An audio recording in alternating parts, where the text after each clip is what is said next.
Well, good afternoon, and welcome. What a great day for Hobart and William Smith, and what a historic day. Because as you all know, on this important date, April 20th, Fenway Park opened in Boston.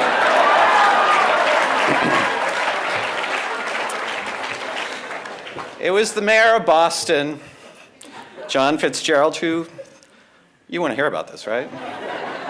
Threw out the first pitch, and I am very happy to report that on that day, the Boston Red Sox defeated the New York Highlanders, renamed the New York Yankees, 7-6 in 11 innings.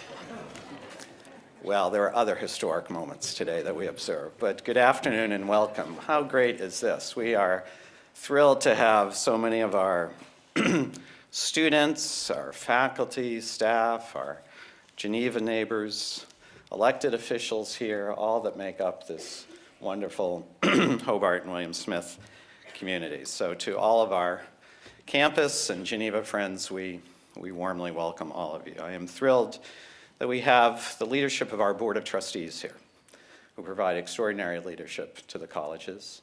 And I believe we have 3 former chairs of the board that bear special recognition.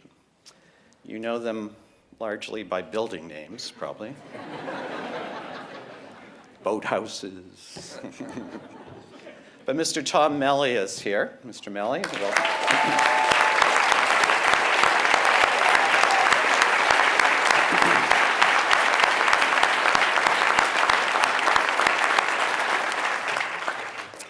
I think I can say without fear of contradiction that there is no person in this room who has done more over more years, combing more miles to support Hobart and William Smith than Tom Melly. Thank you, Mr. Melly.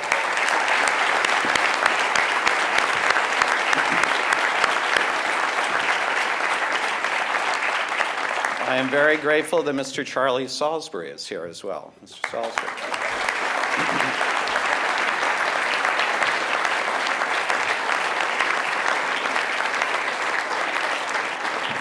Mr. Salisbury was the first board chair when we came up to the colleges, and he taught and bared with me a great deal in those early years.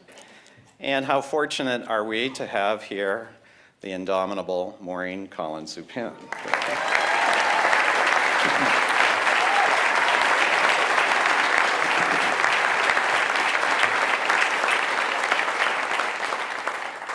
Our current board chair, Mr. Tom Bizzuto, of course, from the class of '68, is here on the stage with us, and he will make an important announcement, in case you haven't figured any of this out. But I don't want to rob him of that opportunity. But it's been my privilege to work with Tom Bizzuto during my entire time here for 18 years. He served as a trustee. In this past year as board chair, really bringing defining leadership to the board and to the colleges. And everyone here should know that we're most fortunate to have his considerable talents and an unyielding commitment to Hobart and William Smith. So thank you, Mr. Bizzuto.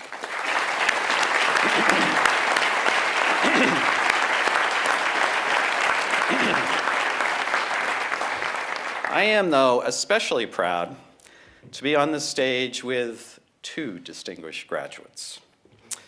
One of the many blessings of this position over the years has been the privilege of getting to know so many of our alumni and alumni across the country and indeed across the world. And as president, I have benefited from their counsel and appreciated their support and their warm and generous spirit.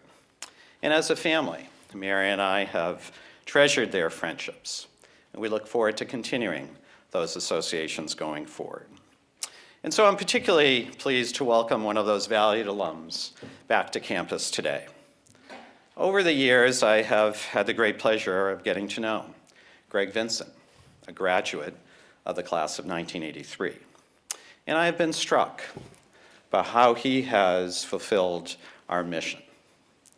He has led a life of consequence. With a distinguished career in higher education and law, he's made a real difference in the lives of real people. As a civil rights attorney and university administrator, he has worked to ensure greater opportunities and broadened access for deserving students. In his own words, he is a, quote, passionate advocate for social change and justice, quote.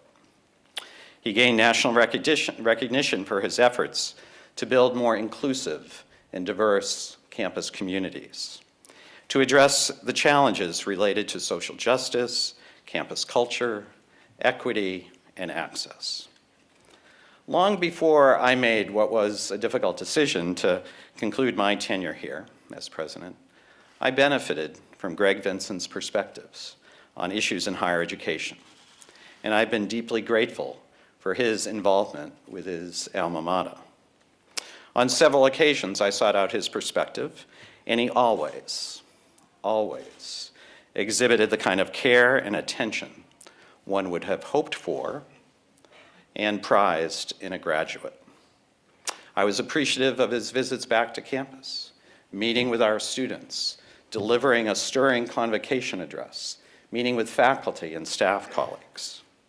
And recently, during the search process, I have been immensely impressed with the care of his presentations and his outreach to campus constituencies and his keen interest to engage Geneva. But I would observe that Greg, like his predecessor, will benefit from having a talented wife who will be a valued partner and a wonderful addition to this community. We welcome him.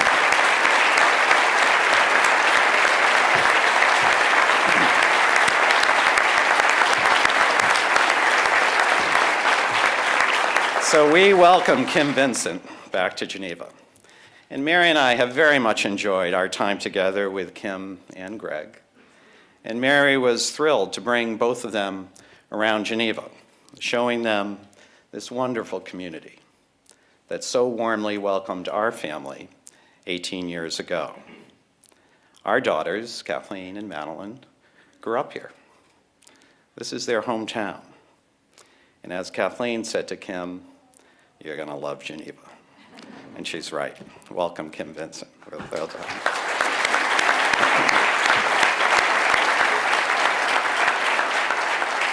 And so for all these reasons, and with gratitude to the hard work of the search committee, so ably led by Tom Poole and Catherine Elliott, and with gratitude to the very good judgment of the Board of Trustees, I'm very pleased to welcome Greg Vincent today. But in speaking with the trustees about Greg, I said, without hesitation, that Hobart and William Smith will be exceedingly well served with his leadership. His impressive track record of accomplishment, combined with his deep understanding of issues in higher education, and his unique perspective as a graduate, all of that combines that he is the right person at the right time for this institution.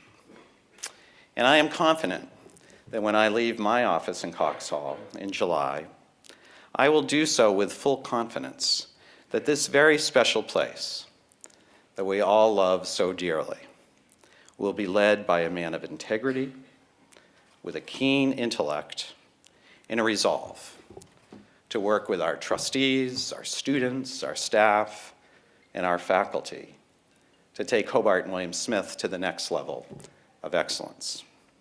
And I know very well, and Greg soon will, that Hobart and William Smith is so fortunate to have a board leader with him on this journey. So join me in welcoming to the podium that leader, our board chair, Tom Bizzuto.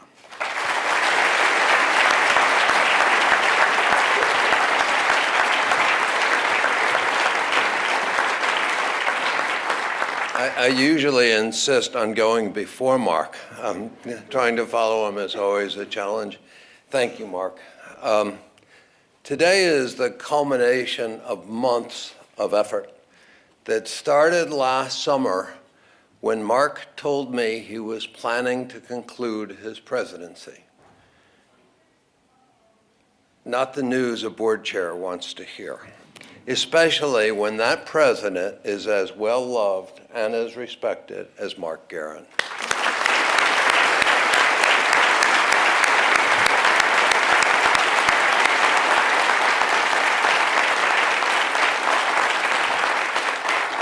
So we did what we do so well at Hobart and William Smith. We brought together a group of smart, capable people to tackle the problem. And most of those people are here this afternoon. Would the members of the Presidential Search Committee please stand to be recognized?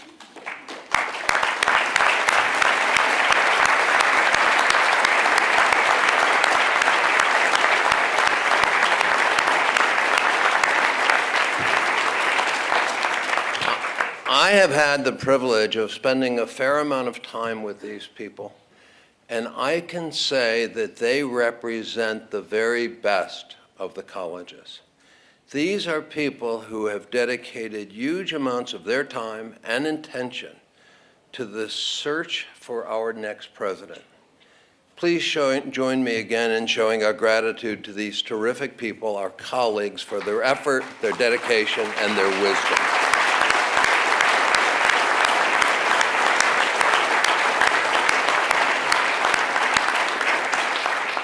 I am especially grateful to the co-chairs of the search committee, Catherine Elliott and Tom Poole. As many of you know, Tommy chaired the search that resulted in Mark Guerin's appointment 18 years ago.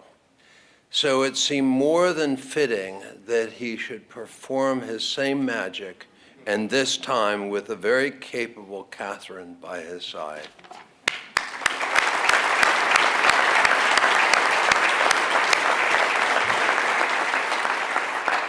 Now just imagine the extraordinary challenge that faced this group as it went through this process.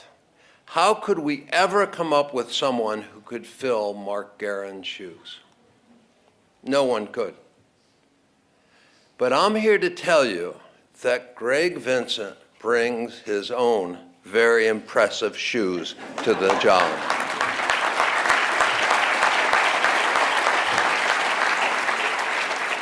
And it's my belief that he will create a whole new set of footprints, building on the successes of the past decades and leading the colleges into the future successfully.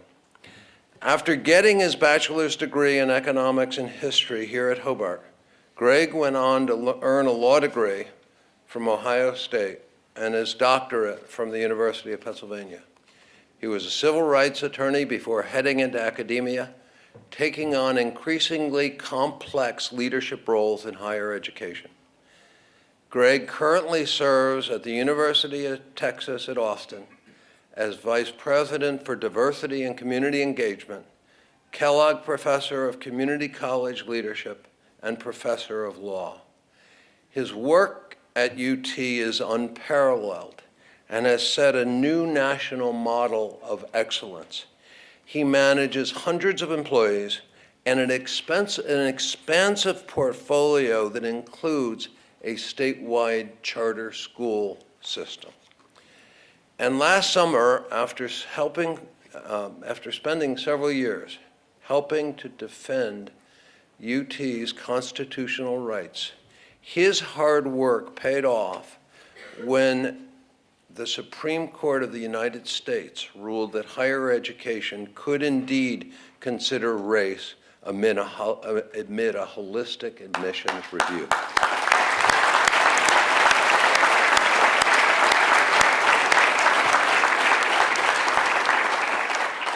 In a sea of truly and incredibly qualified candidates, and we had a lot of candidates applying for this position, Greg's passion for the liberal arts and his entrepreneurial leadership style stood out.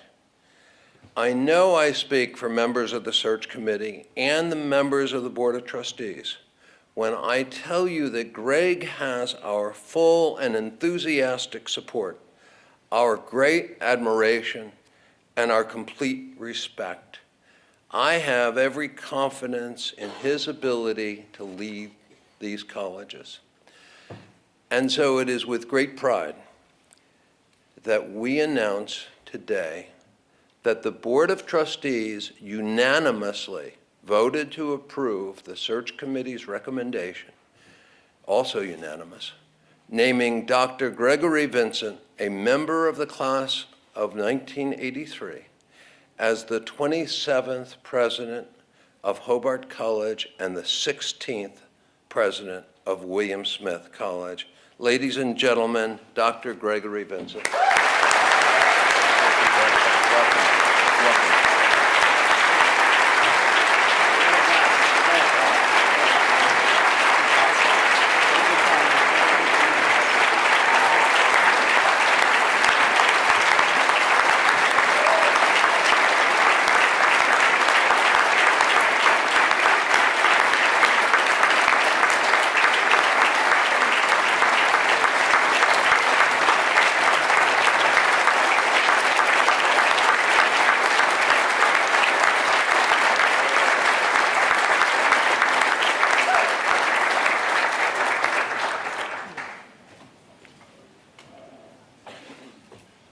Good afternoon.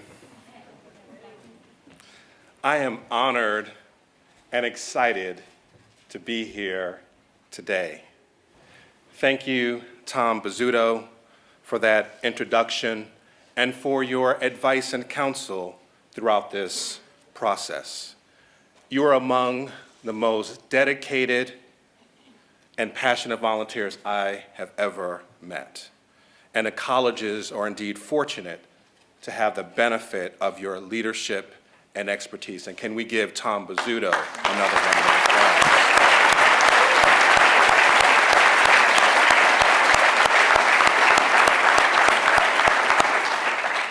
I'm looking forward to working closely with you in the coming months and years. Thank you as well to President Mark Guerin. I've said it before, and I'll say it again. One of the things that drew me back to Hobart and William Smith was the leadership of President Mark Guerin. Mark has distinguished himself in American higher education as a president who is principled, thoughtful, and extremely successful. By every measure, Hobart and William Smith have thrived under Mark's leadership, and the colleges, as a result, are in a boundless position of opportunity. I'm grateful for everything he has done for HWS and for the many kindnesses he and Mary have extended to me and to my wife Kim and to our family. Can we give President Mark Guerin?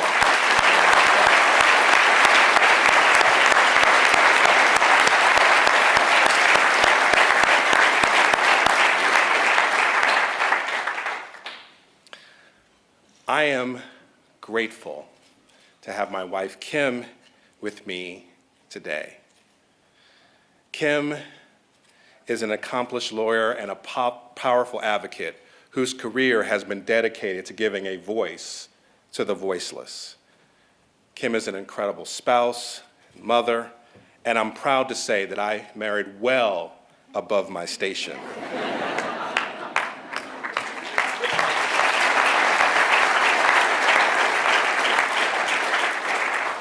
Together, we are pleased to see our older children thrive and begin to lead their own lives of consequence. And Kim and I are looking forward to moving to Geneva and to becoming members of the community. We'll be joined by Cameron, our middle schooler, 2 dogs, and I'm sad to report that our fish, Jacques Henri, will not make the trip.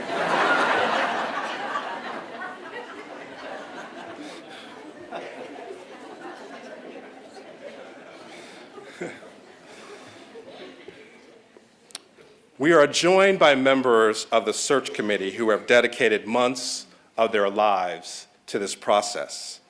I wish to thank in particular to the co-chairs, Catherine Elliott and Tommy Poole, for their guidance and friendship. Can we give them again another round of applause?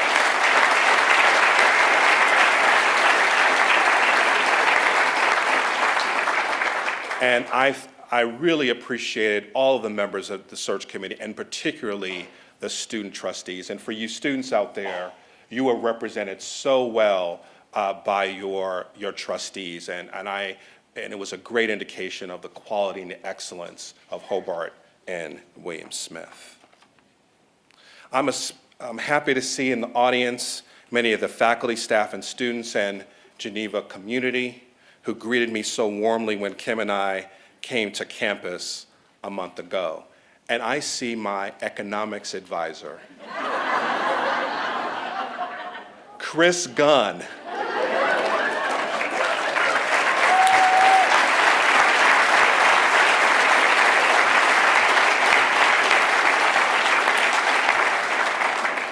Chris, or I can't say Chris, Professor Gunn. I still have a paper that you shared, and I remain in awe of the amount of time and care you put in to giving me that feedback. And it was that inspiration that I try to give my students many decades ago, and so I thank you, and you represent the best of the faculty here at Hobart and William Smith.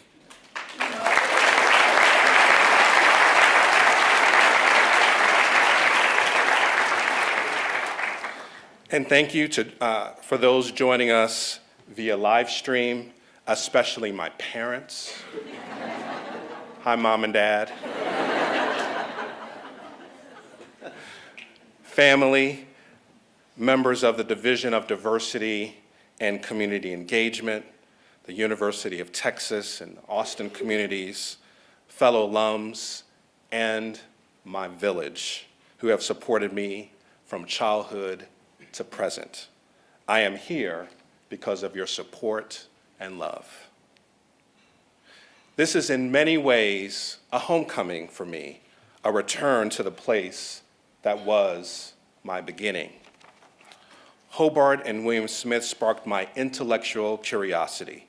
My faculty mentors and deans challenged me to see the world in different ways and pushed me to consider new viewpoints and opinions. As a student, as a statesman, as a resident advisor, I was compelled to work harder, dig deeper, to exceed expectations. Hobart and William Smith changed my life and gave me the tools to pursue a career as a civil rights attorney, a professor, and as a college administrator, and now a college president.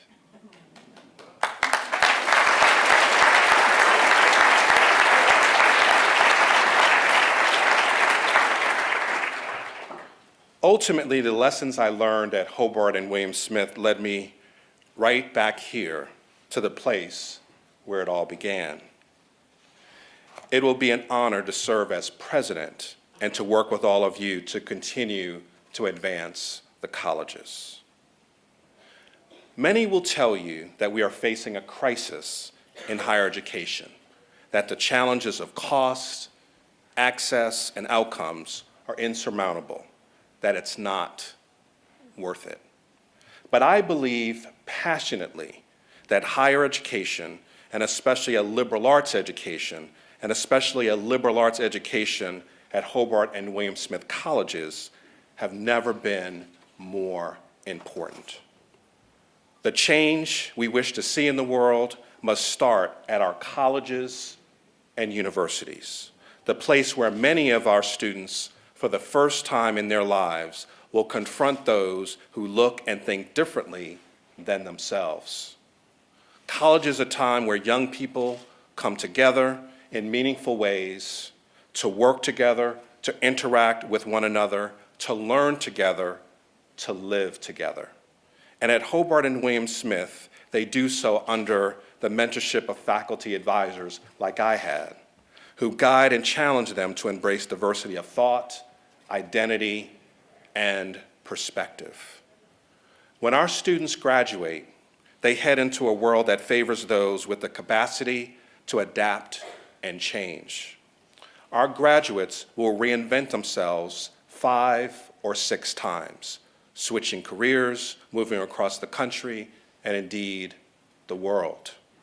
The skills and attitudes they acquire at Hobart and William Smith, critical thinking and communication, perseverance and tenacity, will serve them well.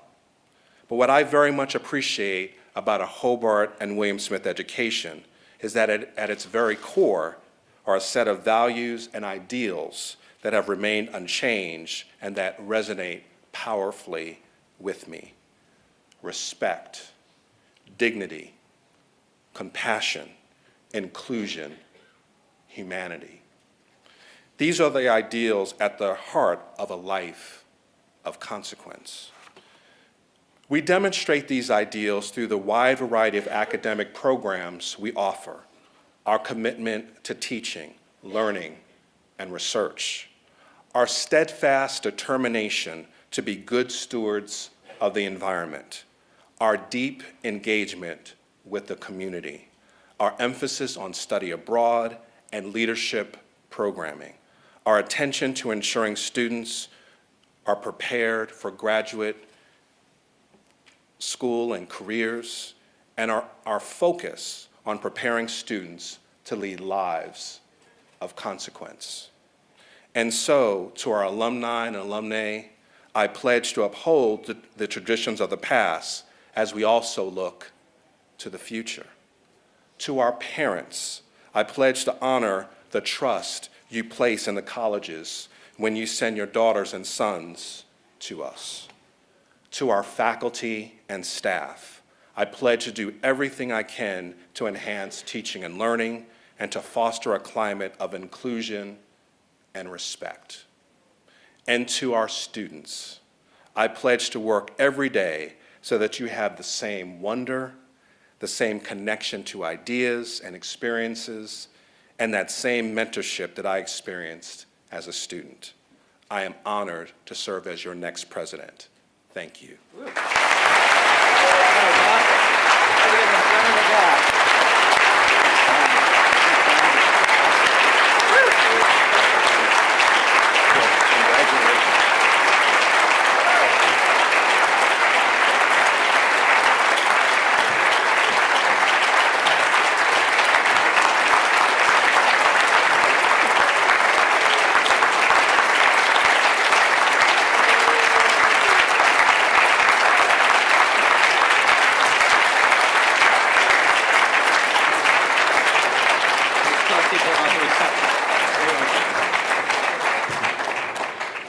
So that was fun. Thank you all so much for coming. We have a wonderful reception, and Dr. Vincent and Kim will be here as well as the search committee. This is a moment of great importance, so we thank you all so much for coming. One colleague said to us before he came out that Greg and I have the same glasses. And I observed that that's true, but I did say to him, the problem is I was your height when I started. So good luck, Greg. But anyway, join us for the reception. This is a great day. Thank you all so much for coming.